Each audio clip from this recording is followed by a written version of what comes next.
Avez-vous déjà eu l'impression que tout ce qu'on vous a appris sur le bien et le mal était un beau mensonge, bien raconté? Que les valeurs qu'on vous a inculquées, l'obéissance, la prudence, l'humilité, ne vous ont pas libéré, mais vous ont façonné comme une pièce dans un jeu que vous n'avez jamais choisi de jouer? Et si je vous disais qu'il y a eu un homme qui a osé dire à haute voix ce que beaucoup ressentent, mais que peu ont le courage d'affronter? Un homme qui non seulement a rompu avec les valeurs de la tradition, de la morale religieuse, de la vérité héritée, mais qui vous a demandé, non, exigé, de faire de même. Son nom, Friedrich Nietzsche. Et si vous pensez que la philosophie est un amas de théories froides, écrites dans des livres poussiéreux, c'est que vous n'avez pas encore compris que Nietzsche ne s'adressait pas à votre esprit. Il s'adressait à votre âme en révolte. Nietzsche n'était pas seulement un philosophe.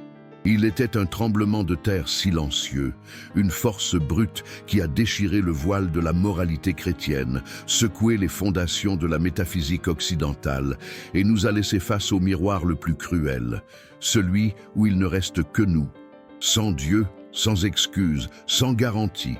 Il est né en 1844 à Röcken, un petit village de Prusse, dans un environnement profondément chrétien.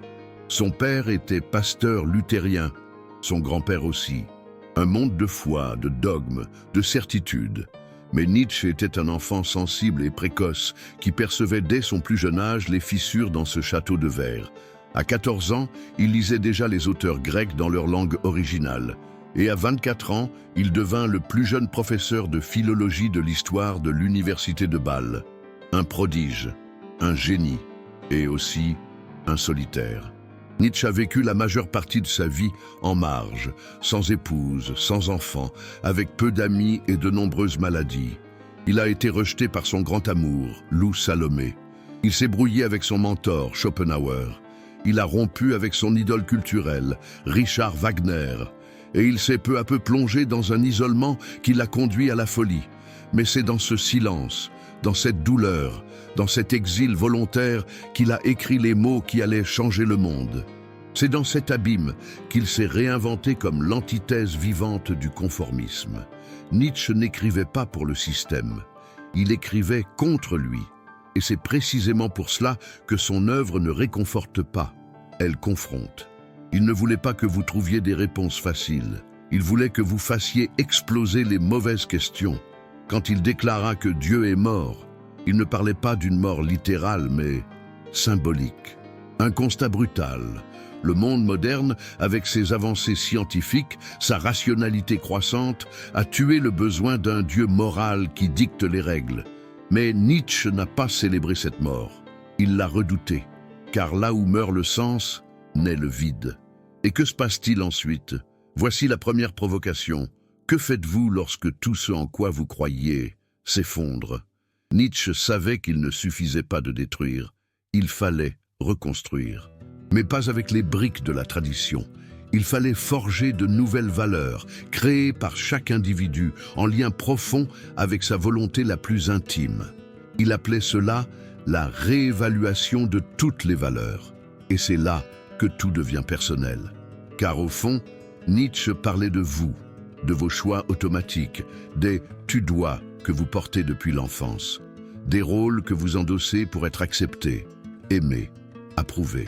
Nietzsche voulait déchirer tout cela avec vous, pour enfin vous placer face à la liberté la plus terrifiante qui soit, celle d'être vous-même. Mais sommes-nous prêts à cela? Il est facile d'applaudir les rebelles morts, difficile de vivre comme un rebelle vivant. Nietzsche nous invite à tuer les idoles, mais aussi à supporter le silence qui suit. Il nous invite à quitter le troupeau. Mais êtes-vous vraiment prêt à marcher seul? Sa philosophie n'est pas un manuel, c'est de la dynamite. Et chaque phrase est une mèche allumée. Nietzsche n'écrivait pas des traités techniques. Il écrivait des aphorismes, des fragments comme des flèches lancées droit au cœur. Il ne voulait pas convaincre, il voulait enflammer. Et peut-être que la raison pour laquelle ces mots résonnent encore plus d'un siècle plus tard, c'est qu'ils parlent à une douleur encore vive. La douleur d'exister dans un monde sans garantie. La douleur d'être libre. La douleur de ne plus pouvoir blâmer personne. Vous le voyez dans les yeux de ceux qui ont vraiment lu Nietzsche, pas superficiellement, pas par des citations sur les réseaux sociaux, mais avec les tripes. Car lire Nietzsche, c'est un exercice de digestion lente, c'est avaler sa propre fierté, c'est se voir nu sans illusion. Mais attention, Nietzsche ne voulait pas vous voir vaincu. Au contraire, il voulait vous voir transformé. Pour lui, l'être humain n'est pas un point d'arrivée. Il est un pont, un passage, une traversée entre l'animal et le surhumain. Et c'est dans cette traversée que nous sommes mis à l'épreuve, à chaque choix, chaque renoncement, chaque chute. Il appelait cela la volonté de puissance. Non pas un désir de dominer les autres, mais un élan vital de dépassement de soi. Mais combien de fois vous êtes-vous permis de vivre ainsi ? Combien de fois avez-vous choisi votre vérité, même si elle vous coûtait votre place à table? Combien de fois vous êtes-vous écouté plutôt que d'obéir? Nietzsche pensait que peu de gens étaient prêts pour ce chemin, car il n'a pas de script, pas de héros, pas de standing ovation. Mais il a du sens. Le vrai sens de la vie, pour Nietzsche, ne réside pas dans des récompenses futures, mais dans la transformation de l'existence elle-même en œuvre d'art. Vivre de telle manière que, si vous deviez revivre cette vie éternellement, vous ne vous en plaindriez pas. C'est cela, l'éternel retour, peut-être son idée la plus mystérieuse. Imaginez que tout ce que vous vivez, chaque geste, chaque parole, se répète à l'infini. Voudriez-vous vivre de la même manière? La majorité non. Et c'est pour cela que la majorité souffre. Nietzsche nous défie de vivre de manière si authentique, si puissante, si pleinement à nous, que le simple fait d'exister soit déjà une victoire. Et voici la grande ironie. Bien qu'accusé de nihilisme, Nietzsche fut peut-être l'un des plus grands affirmateurs de la vie, non pas de la vie anesthésiée, mais de la vie brute, intense, dangereuse. Une vie vécue avec les dents, avec le sang, avec le risque. Car pour lui, il n'y a qu'une seule rédemption possible, transformer le chaos qui vous habite en étoile dansante. Et peut-être est-ce cela votre appel aujourd'hui, non pas répéter Nietzsche, mais faire avec votre vie ce qu'il a fait avec la sienne, rompre avec le monde pour en créer un nouveau. Mais attention, ce nouveau monde commence en vous. Et le premier pas vers cette création, c'est d'affronter le conflit le plus profond de tous. Êtes-vous celui que vous voulez être, ou celui que le monde vous a appris à être? T'es-tu déjà senti divisé? Comme si deux versions de toi-même se disputaient ton propre corps. L'une qui veut de la routine, de l'ordre, de la stabilité, et l'autre qui veut se perdre, se réinventer, tout détruire et recommencer. L'une qui veut se lever tôt, payer les factures, suivre le plan, et l'autre qui veut tout plaquer, disparaître de la carte, plonger dans l'inconnu. Tu n'es pas seul. Nietzsche ne comprenait pas seulement ce conflit, il en a fait le cœur de l'existence humaine. D'un côté, Apollon, dieu de la raison, de la forme, de la clarté, de la discipline, l'archétype du contrôle. De l'autre, Dionysos, dieu du chaos, de l'ivresse, de l'extase, de l'instinct, l'archétype de l'abandon. Et toi, tu es le champ de bataille entre les deux. Nietzsche disait que pour qu'une étoile dansante naisse, une vie brillante, authentique et pleine de puissance, il faut porter le chaos en soi. Mais pas n'importe quel chaos. Un chaos cultivé, écouté, reconnu. Le problème, c'est qu'on nous a appris à choisir un camp. Dès l'enfance, on nous éduque pour devenir Apollon. Réveille-toi à l'heure, mange poliment, prépare-toi pour les examens, tiens-toi droit, ne parle pas trop fort, maîtrise-toi, répète ce qu'on t'a enseigné, suis le modèle. Et le Dionysos qui vit en nous, cet être sauvage, émotionnel, créatif, sexuel, spontané, se voit réprimé, apprivoisé, honteux. Peu à peu, tu deviens un récipient rempli d'explosions interdites. Et tu sais ce qui arrive quand Dionysos est trop longtemps réprimé? Il ne disparaît pas, il déborde. Combien de personnes connais-tu qui semblent parfaitement organisées à l'extérieur, mais vivent un effondrement intérieur? Combien de crises surgissent de nulle part?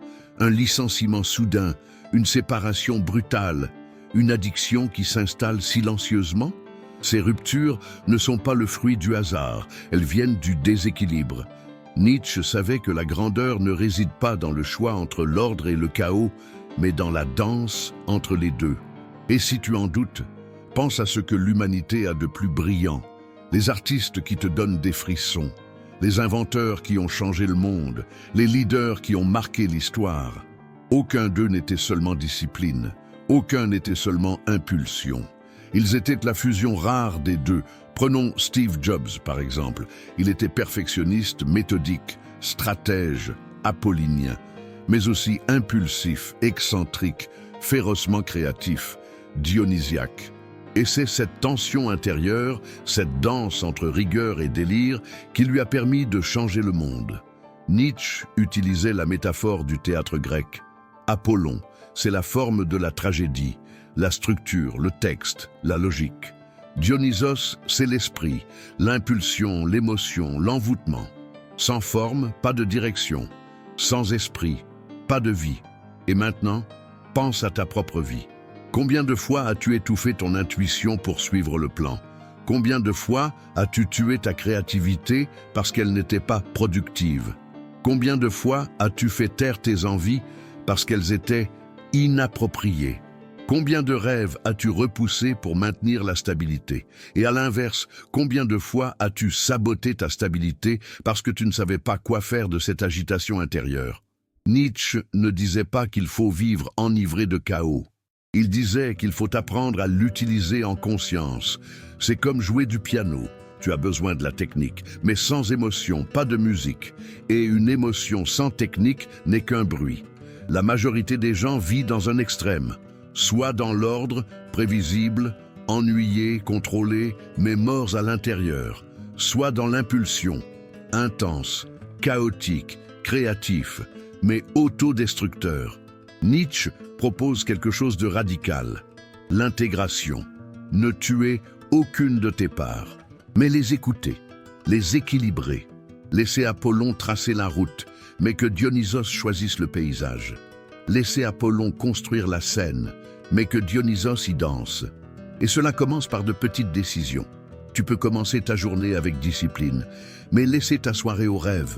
Tu peux respecter tes échéances, payer tes factures, t'occuper de la maison, mais réserver un moment pour écrire un poème, improviser, écouter ton intuition. Tu peux suivre un plan, et pourtant te permettre d'en changer quand une force intérieure te le réclame. Mais attention, cela demande du courage, car vivre dans l'équilibre est plus difficile que vivre dans les extrêmes. Le monde t'applaudit quand tu n'es qu'un seul côté. La société adore le travailleur infatigable, méthodique, obéissant, et elle idolâtre aussi l'artiste chaotique, tragique, rebelle.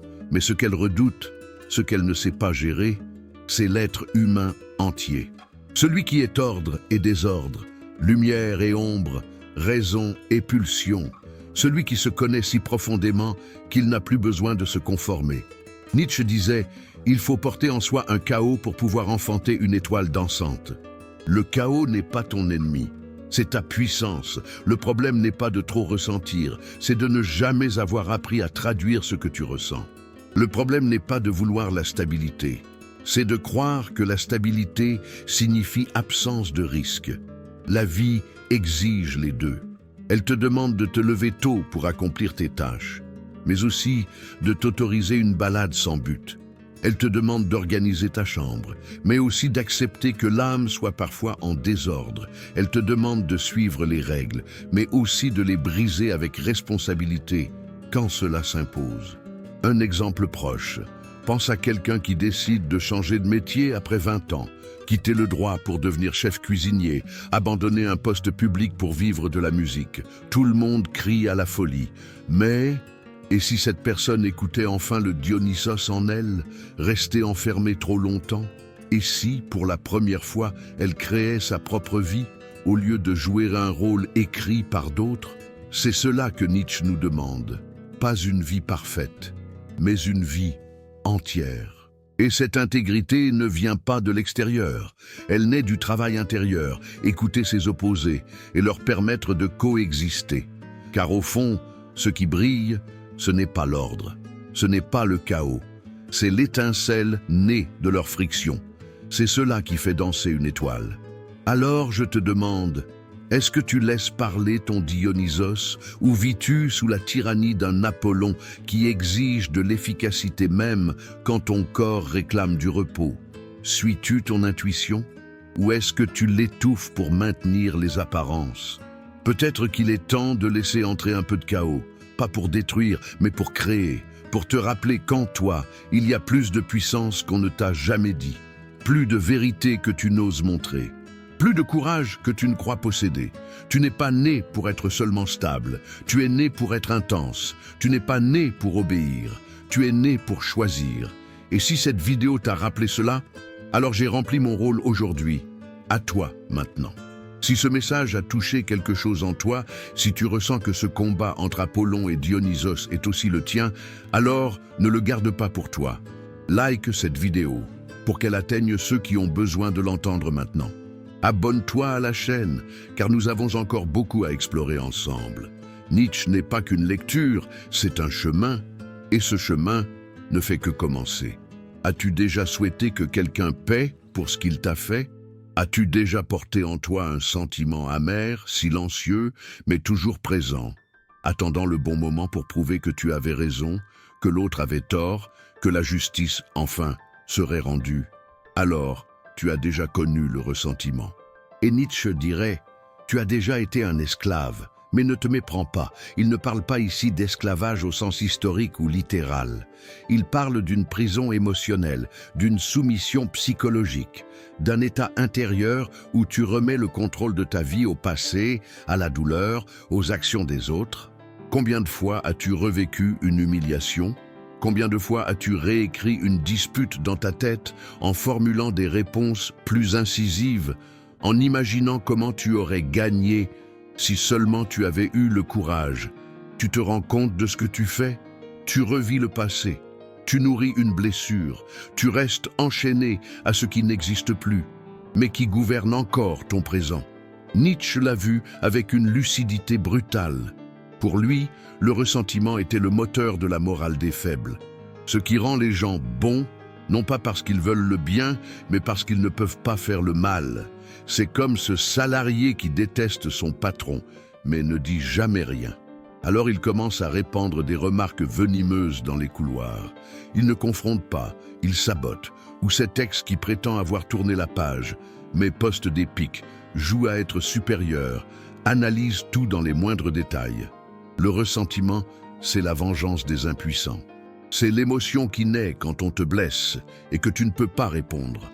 Tu gardes la douleur à l'intérieur et tu en fais un récit où tu es la victime, l'injustement traité, le martyr. Mais voici la partie la plus cruelle.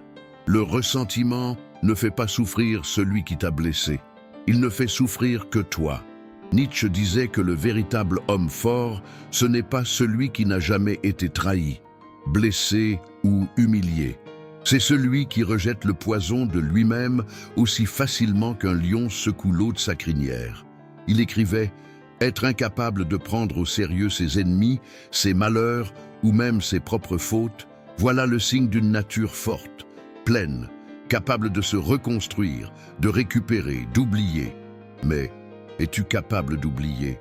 Ou portes-tu encore tout avec toi? Chaque blessure, chaque offense, chaque fin non résolue? Tu as remarqué comme le ressentiment sait se déguiser. Parfois, il porte le costume du perfectionnisme.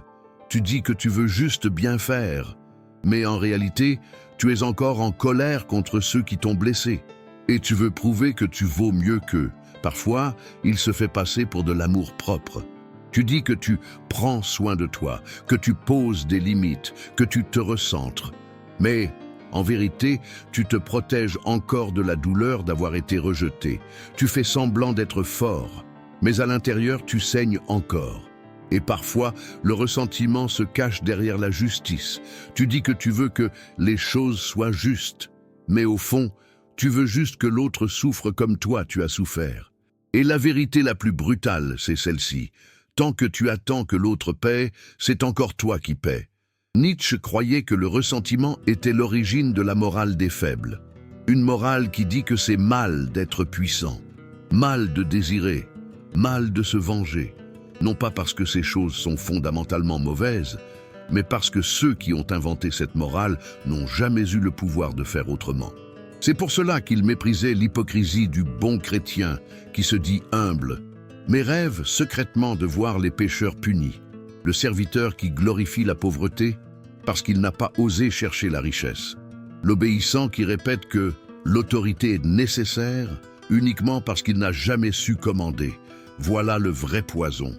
Une morale qui nous apprend à appeler vertu ce qui, en réalité, est de la peur. Et toi, combien de tes vertus sont en fait des peurs déguisées? Combien de fois t'es-tu félicité d'avoir pardonné alors qu'en vérité, tu n'as fait que ravaler la douleur en la laissant grandir en toi comme une mauvaise herbe? Combien de fois as-tu dit « je m'en fiche » alors que tu passais des nuits à ruminer ce qui n'a pas été dit, ce qui n'a pas été résolu? Nietzsche t'invite à aller au-delà du pardon, non pas pour oublier, mais pour transcender. Oublier ici, ce n'est pas effacer, c'est retirer à la douleur le pouvoir qu'elle a sur toi. C'est dire « oui, c'est arrivé, oui, ça m'a fait mal, mais ça ne contrôle plus ma vie ». C'est comme cette femme qui a été trahie, humiliée, jugée, et qui aujourd'hui dirige sa propre entreprise, sa propre vie, pas pour se venger, mais parce qu'elle a compris que la vraie revanche, c'est la liberté. Ou ce jeune homme rejeté par sa famille pour ce qu'il est, et qui aujourd'hui rayonne, construit, aime, et ne parle même plus de ses parents, non par froideur, mais parce qu'il n'y a plus de place pour la haine là où il y a de la puissance. Nietzsche croyait que l'être noble est celui qui ne se définit pas par ce qu'on lui a fait, mais par ce qu'il fait de ce qu'on lui a fait. Tu as peut-être été trahi, mais cela ne fait pas de toi un trahi pour toujours. Tu as peut-être échoué, mais cela ne fait pas de toi un raté. Tu as peut-être souffert, mais la souffrance ne devient ton identité que si tu le permets. Et il y a encore ceci. Nietzsche pensait que le ressentiment t'empêche de créer, parce que tant que tu es enchaîné à la douleur, au passé, à la vengeance, tu ne peux pas regarder devant. Tu ne peux pas rêver, imaginer, oser. Le ressentiment, c'est de l'eau stagnante, une maison fermée, une répétition, une immobilité. Et l'être humain, disait Nietzsche, est un projet en mouvement, un pont, un devenir. Tant que tu ressasses, tu restes immobile. Et ce qui reste immobile meurt. Alors, qu'est-ce que tu dois lâcher aujourd'hui? Qui vit encore en toi, même s'il est parti de ta vie depuis des années? Quelle douleur utilises-tu encore comme excuse pour ne pas avancer? Attends-tu la justice? Ou es-tu prêt à te libérer? Parce que voici le secret. La vie ne va rien te rendre. La demande de pardon que tu attends peut ne jamais venir. La reconnaissance que tu mérites peut ne jamais arriver. La justice échoue parfois. Et le happy end n'arrive pas toujours. Mais tu sais ce qui t'accompagnera toujours. Ta capacité à transformer la douleur en force, la blessure en sagesse, la honte en courage, le passé en carburant.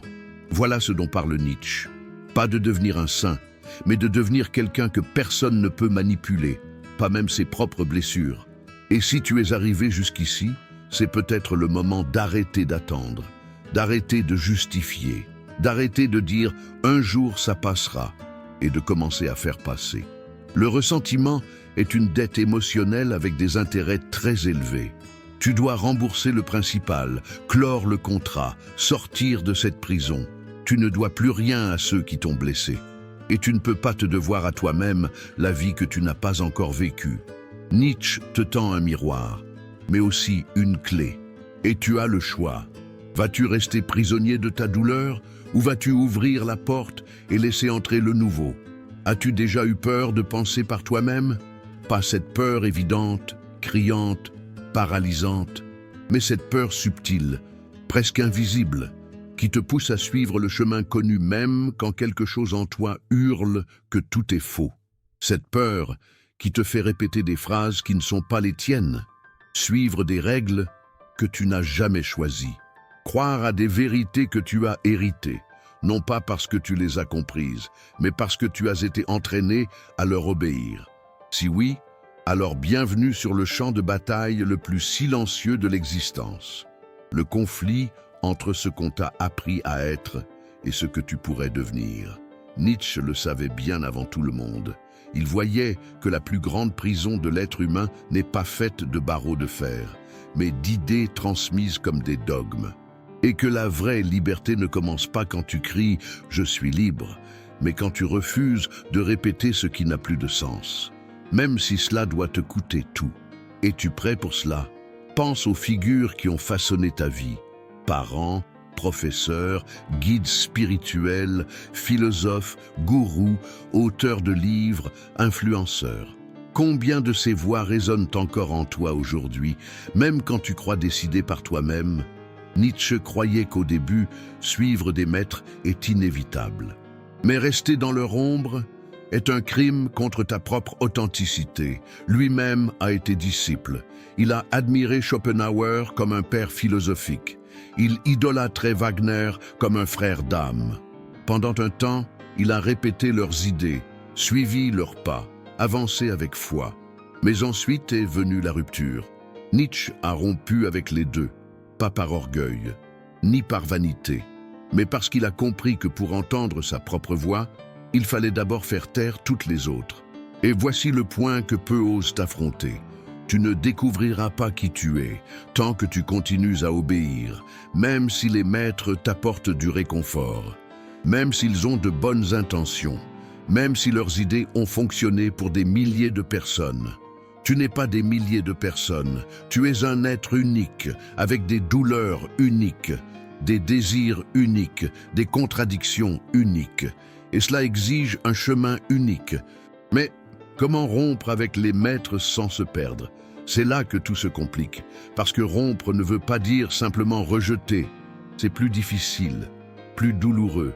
C'est étudier en profondeur, absorber, réfléchir, et ensuite avoir le courage de dire « cela ne me convient plus ». C'est comme un serpent qui mue. Le processus est nécessaire, mais aussi solitaire. Tu cesses d'appartenir au groupe qui t'avait accueilli, mais tu n'en appartiens pas encore à un autre. Tu cesses d'être celui que tu étais, mais tu ne sais pas encore qui tu seras. C'est un entre-deux, un vide, une terre sans nom entre l'ancienne croyance et la nouvelle vision. Nietzsche appelait cela la réévaluation de toutes les valeurs. Et concrètement, qu'est-ce que cela signifie? Cela signifie regarder tout ce que tu as appris sur l'amour, le succès, la spiritualité, l'éthique, l'ambition, et te demander « est-ce vraiment à moi? Ou est-ce juste un écho qu'on m'a appris à répéter ?» Cela signifie observer l'idéal de vie que tu poursuis et questionner « qui a planté cela en moi ?» Cela signifie douter même du doute, car souvent, même ton scepticisme a été programmé. Tu dis ne pas croire en Dieu. Mais est-ce vraiment toi qui n'y crois pas? Ou as-tu simplement remplacé un autel par un autre? Tu dis que l'argent ne t'intéresse pas. Mais est-ce vrai? Ou as-tu appris à diaboliser la richesse parce qu'on t'a dit que l'ambition était honteuse? Tu dis ne pas vouloir d'enfant, ou vouloir une carrière brillante, ou ne croire qu'en la science, ou ne pas faire confiance aux relations. Mais tout cela est-il né de toi, ou n'est-ce qu'un script écrit par des mains invisibles? Nietzsche te provoque, il t'arrache à la passivité. Il ne veut pas que tu suives qui que ce soit, pas même lui. Il dit « Ne me suivez pas, suivez-vous vous-même, et pour cela, il faudra peut-être m'abandonner aussi. » C'est rare, c'est révolutionnaire. Combien de figures publiques aujourd'hui osent dire « Remets-moi en question, contredis-moi, dépasse-moi ». Nous vivons à une époque de maîtres charismatiques qui réclament des disciples. Nietzsche proposait le contraire, des guides qui forment des penseurs, puis disparaissent. Car le vrai maître n'est pas celui qui t'apporte des réponses. C'est celui qui t'oblige à poser les bonnes questions, même si cela t'amène sur des chemins dangereux, même si cela te laisse seul un temps. Es-tu prête à être ce type de disciple ou as-tu encore besoin que quelqu'un te dise quoi faire? Sois honnête. As-tu déjà eu peur de contredire un auteur que tu admires? As-tu déjà ressenti de la culpabilité en désirant autre chose que ce que tes parents t'ont transmis? T'es-tu déjà senti mal à l'aise en réalisant que tes croyances ne s'accordaient plus avec celles de ton entourage? C'est le prix de la lucidité, c'est le premier pas vers la liberté. Et Nietzsche connaissait le prix. Il l'a payé par l'isolement, par l'incompréhension de ses pairs, par l'abandon de ses anciens idoles, par la méfiance de lecteurs qui attendaient un guide et ont trouvé un miroir. Mais il préférait cela, il préférait la douleur de la solitude au mensonge de l'appartenance. Il préférait se tromper seul que d'avoir raison à travers les autres. Et toi, préfères-tu la sécurité d'un chemin déjà tracé ou l'abîme de créer le tien? Car la création de soi passe nécessairement par la rupture. Rupture avec les discours tout faits, avec les mythes de l'enfance, avec les étiquettes qu'on t'a collées avant même que tu puisses parler. Rupture avec la fierté d'être juste le reflet de quelqu'un d'autre. Nietzsche ne voulait pas d'admirateurs, il voulait des esprits libres. Et pour être libre, il faut douter, même de ce qu'on pense aimer, même des mots qui nous ont bouleversés, même de l'image de soi qu'on a mis des années à construire. Car ce n'est qu'en doutant qu'on se reconstruit. Mais ne te trompe pas, ce chemin n'offre aucune garantie. En rompant avec les maîtres, tu perds le filet de sécurité, tu perds le manuel, tu perds le cœur d'approbation, tu perds les applaudissements faciles de ceux qui aiment voir des copies conformes. Mais tu gagnes une chose que personne ne peut te donner et que personne ne pourra jamais t'enlever, ta voix. Et quand cette voix surgit, même timide, même vacillante, elle te transforme. Elle te pousse vers de nouvelles lectures, de nouvelles façons d'aimer, de nouvelles manières de créer, de nouvelles manières d'exister. Tu ne seras plus quelqu'un qui suit un idéal. Tu deviendras l'idéal en mouvement. Tu deviendras une philosophie vivante, inachevée, contradictoire, vibrante. Et cela, pour Nietzsche, c'est ce qui rend la vie digne d'être vécue. Pas une vie d'obéissance, mais de création. Pas une vie de révérence, mais de réinvention. Pas une vie de vérité suivie, mais construite. Es-tu prêt? Car à partir du moment où tu romps avec les maîtres, il n'y a plus de retour possible. Tu commenceras à voir des mensonges là où tu voyais la foi. Tu entendras des phrases célèbres et tu ressentiras de la honte. Tu reliras les livres qui t'inspiraient et tu verras qu'ils te limitent désormais. Et oui, tu te sentiras seul. Mais Nietzsche t'avait prévenu. Celui qui marche en avance sur son temps, marche seul. Mais cette solitude n'est pas une punition. C'est un berceau, l'endroit où naît le nouveau. Et peut-être, ce nouveau, c'est toi. As-tu déjà eu l'impression que ta vie dérivait, même en étant occupé tout le temps? Comme si tu étais en train de couler lentement dans des journées répétitives, avec des objectifs qui ne t'inspirent pas, des obligations que tu remplis sans âme, tout en répondant « ça va » quand on te demande comment tu vas. Alors peut-être que tu vis sans un « pourquoi ». Et Nietzsche pensait que c'était plus dangereux que n'importe quelle douleur physique, plus étouffant que n'importe quelle prison, plus destructeur que n'importe quel traumatisme, car celui qui n'a pas de pourquoi se perd au premier obstacle. Celui qui ne sait pas pourquoi il se lève chaque matin finit par croire que le monde entier est une punition déguisée en routine. Et ce n'est pas une simple réflexion philosophique, c'est une alerte urgente. Pendant la Seconde Guerre mondiale, un psychiatre autrichien du nom de Viktor Frankl a survécu à 4 camps de concentration nazis. 4, dont Auschwitz. Il a vu des gens mourir autour de lui chaque jour. Il a vu la faim, l'humiliation, le travail forcé, le meurtre de parents, d'enfants, de frères. Et même là, au milieu de l'enfer, Frankl a remarqué quelque chose d'extraordinaire. Ceux qui survivaient le plus longtemps n'étaient pas les plus forts physiquement. C'étaient ceux qui avaient un but, un pourquoi, quelque chose qui les attendait de l'autre côté des barbelés. Un enfant, une mission, une idée, un livre à écrire, un amour à retrouver. Frankl a survécu. Et quand il est sorti, il a écrit un livre intitulé Man's Search for Meaning, découvrir un sens à sa vie. Dans ce livre, il citait Nietzsche, une phrase qui résonnait dans son esprit alors qu'il entendait les cris des prisonniers autour de lui. Celui qui a un pourquoi peut supporter presque n'importe quel comment. Pause, respire, réfléchis à cela. Combien de fois t'es-tu effondré pour bien moins que ça? Combien de fois une critique t'a paralysé? Combien de fois une porte fermée t'a fait tout remettre en question? Peut-être que le problème n'était pas l'obstacle, mais l'absence d'un pourquoi assez fort pour te maintenir debout. Nietzsche ne disait pas cela comme un cliché de développement personnel. Il le disait parce qu'il savait que la vie, à un moment donné, allait t'écraser. Elle va t'arracher des choses que tu aimes. Elle va te jeter dans des labyrinthes sombres, sans prévenir. Elle va tester ta foi, ta santé mentale, ton identité. Et quand cela arrivera, et cela arrivera, seuls résisteront ceux qui ont un « pourquoi » gravé dans la poitrine. Mais qu'est-ce qu'un pourquoi? Ce n'est pas un objectif à court terme, ce n'est pas un poste, ce n'est pas de l'argent, ce n'est pas du statut. Toutes ces choses peuvent être enlevées. Un véritable pourquoi est plus profond. C'est une boussole qui guide tes décisions. C'est l'étincelle qui s'allume quand tout paraît froid. C'est ce qui te permet de supporter le chaos, parce que tu sais qu'il y a quelque chose au bout, même si personne d'autre ne le comprend. Et la vérité, c'est que presque personne ne connaît le sien. On vit dans un monde qui t'apprend à courir, mais pas vers où. Qui exige des résultats, mais ne donne aucun sens. C'est pour ça que tant de gens sont épuisés. Pas à cause de la quantité de choses qu'ils font, mais parce qu'ils font des choses sans âme. Tu veux une statistique effrayante? Selon une étude de la Harvard Business Review, plus de 70% des travailleurs dans le monde ne ressentent aucun lien émotionnel avec ce qu'ils font. 7 personnes sur 10. Des gens qui passent la majorité de leur vie éveillés à faire quelque chose qui ne les touche absolument pas.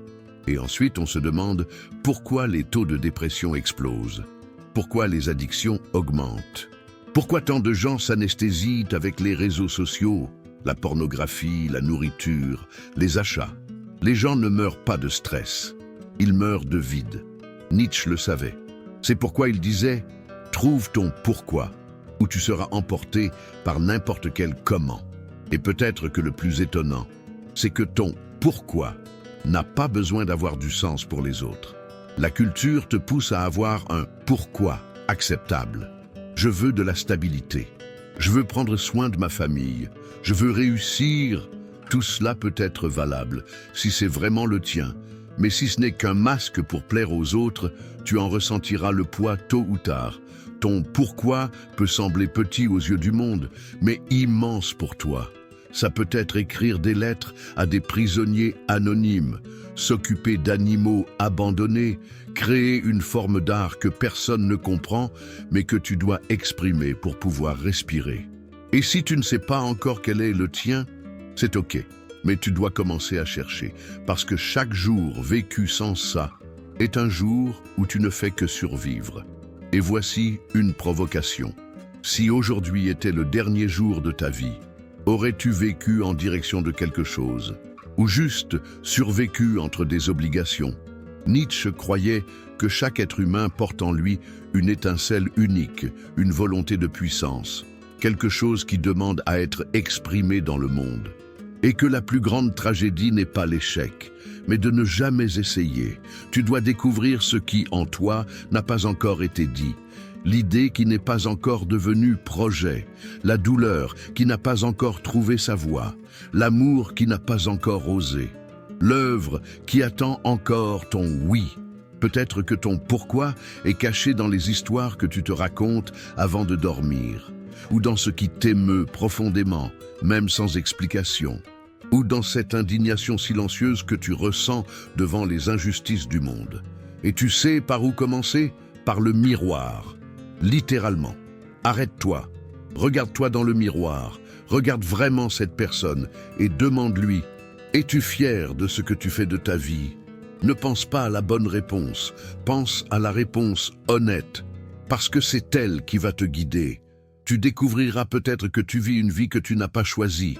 Peut-être que tu te rendras compte que tu n'as jamais pris le temps de te poser cette question. Toujours occupé à faire plaisir aux autres.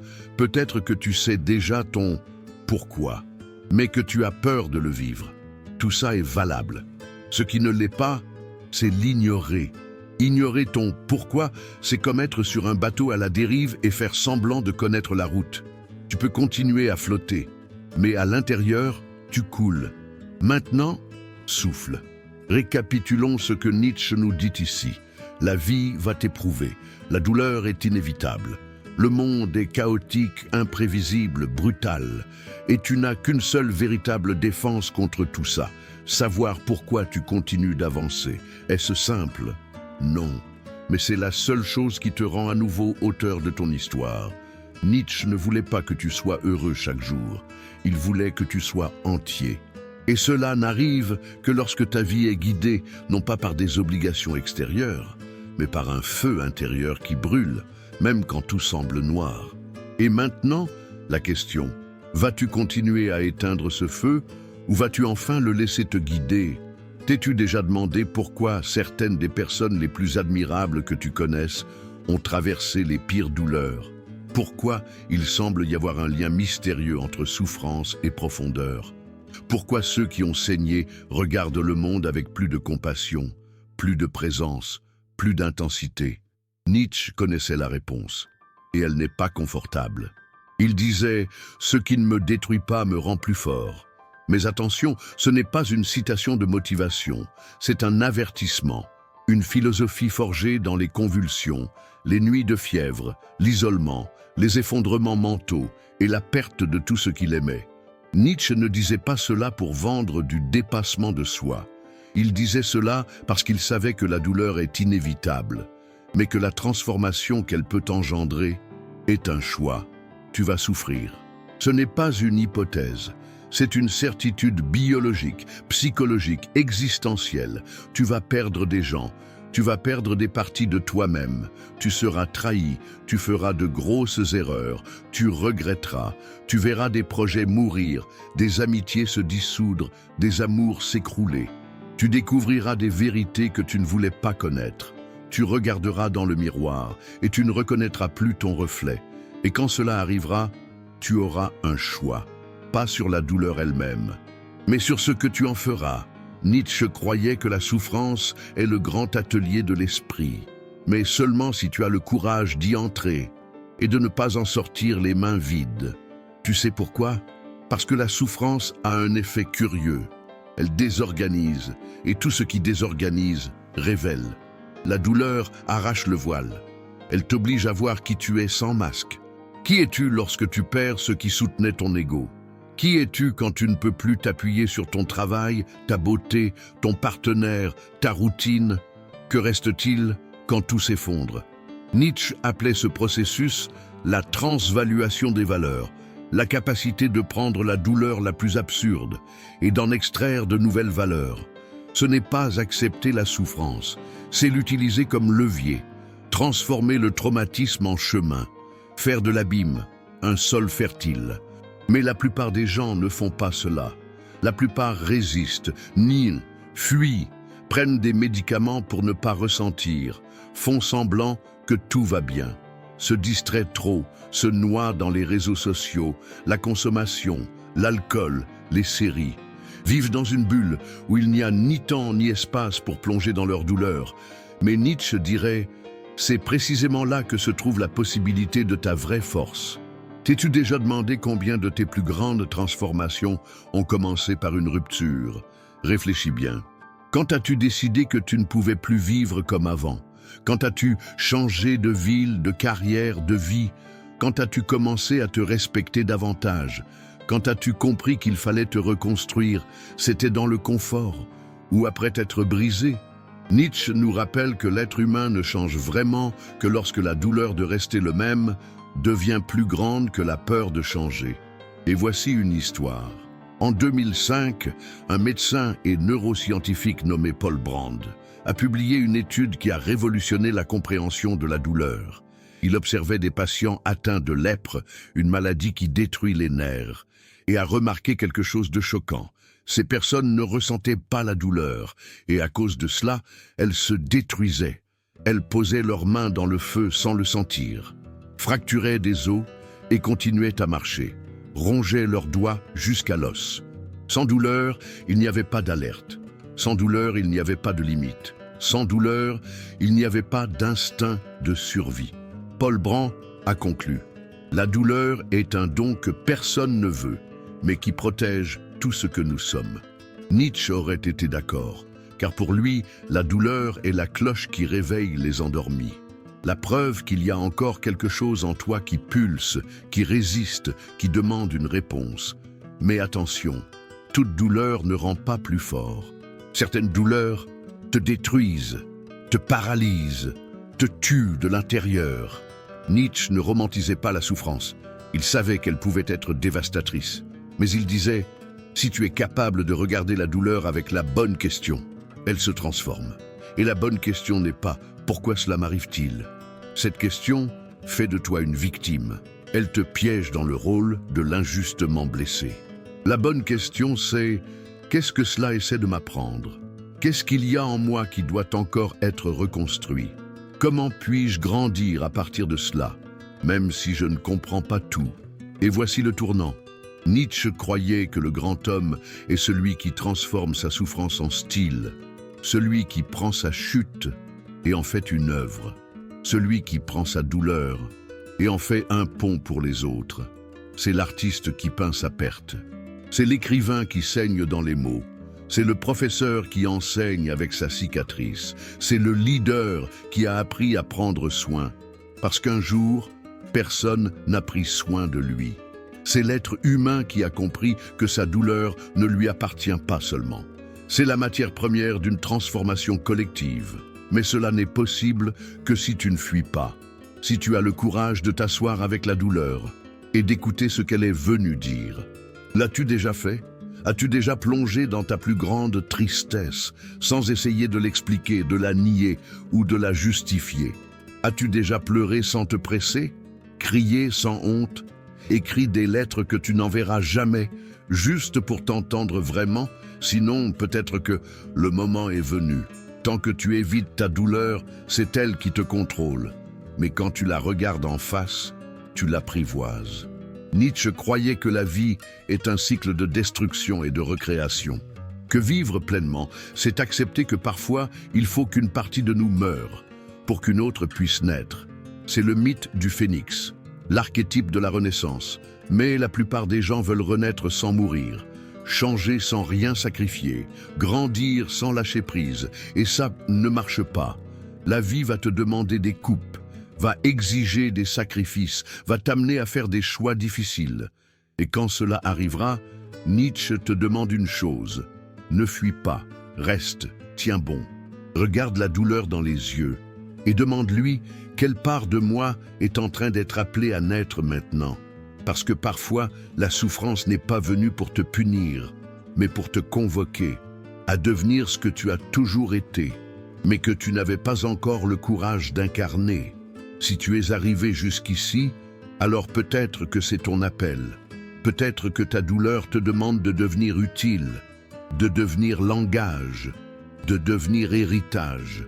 Et si c'est le cas, n'en fais pas un gâchis. Réfléchis bien. Si tu mourais aujourd'hui, la vie que tu as vécue était-elle vraiment la tienne, ou seulement la somme de ce que les autres attendaient de toi? Cette question n'est pas dramatique. Elle est nécessaire. Parce qu'elle pointe vers le cœur de tout ce que Nietzsche a essayé de nous dire dans son œuvre. Tu n'es pas né pour t'adapter, tu es né pour te créer. Mais la plupart des gens meurent comme ils sont nés. Ou pire, ils meurent en tant que projet inachevé des autres.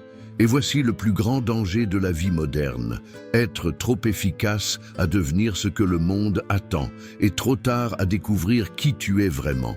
Nietzsche disait que l'être humain est un pont. Une traversée, quelque chose entre l'animal et le surhumain. Il ne voyait pas la vie comme une ligne droite, mais comme un processus de construction de soi radical. Et qu'est-ce qui nous empêche de traverser ce pont? La lâcheté d'accepter des étiquettes, la paresse de penser par soi-même, le conformisme de vivre comme une ombre. Tout au long de ce parcours, nous avons exploré cette traversée, étape par étape. Nous avons appris que des forces opposées vivent en nous, Apollon, l'ordre, la logique, Dionysos, l'instinct, la création, et que c'est seulement dans la danse entre les deux qu'une vie authentique peut naître. Nous avons compris que le ressentiment est un poison, et que pardonner, ce n'est pas oublier, c'est se libérer.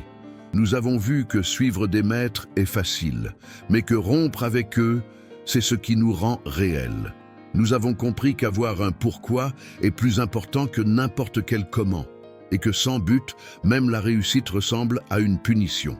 Nous avons découvert que la souffrance est inévitable, mais qu'elle peut être l'enclume sur laquelle tu forges ta force, ou la prison dans laquelle tu fabriques tes excuses.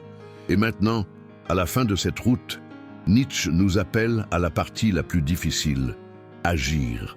Faire de la vie quelque chose qui justifie sa propre existence. Pas avec de belles paroles, avec des choix réels, des transformations profondes. As-tu remarqué que la plupart des gens vivent comme s'ils avaient un temps infini? Ils reportent le projet, ils reportent l'amour, ils reportent l'affrontement, ils reportent la révolution intérieure. Ils vivent comme si la vie était une salle d'attente, et non la scène principale. Mais Nietzsche nous gifle sans prévenir. La vie ne répète pas, elle se joue. Chaque jour où tu repousses ta vérité, quelqu'un profite de ton silence. Chaque jour où tu choisis la sécurité au lieu de l'authenticité, le système te remercie. Chaque fois que tu te tais, la médiocrité se renforce. Et voici la vérité la plus tranchante. Si tu ne t'occupes pas de créer ta propre vie, le monde va la remplir à ta place. La publicité la remplira de désirs artificiels. La religion, de culpabilité héritée. L'entreprise, de buts qui ne sont pas les tiens. La famille, de devoirs dépassés. Et le temps passera, jusqu'à ce que tu ne te reconnaisses plus dans le miroir. Nietzsche croyait que le sens de la vie ne se trouve pas, il se crée. Et que la véritable responsabilité existentielle est de devenir qui l'on est. Mais qui es-tu quand personne ne regarde? Qui es-tu sans les masques, sans les stratégies, sans les filtres? Qui es-tu quand tu cesses de te comparer, de t'excuser, de t'adapter? C'est cette personne qui doit naître, pas demain, pas après le diplôme, pas quand l'économie ira mieux, pas quand on t'aura enfin validé, maintenant. Parce que la vérité, c'est que tu sais déjà ce que tu dois faire. Tu n'as juste pas le courage de l'admettre. Et c'est pour ça que Nietzsche nous secoue, avec des mots durs mais justes. Il ne voulait pas de fans. Il voulait des êtres humains en révolte. Il ne voulait pas que tu le suives.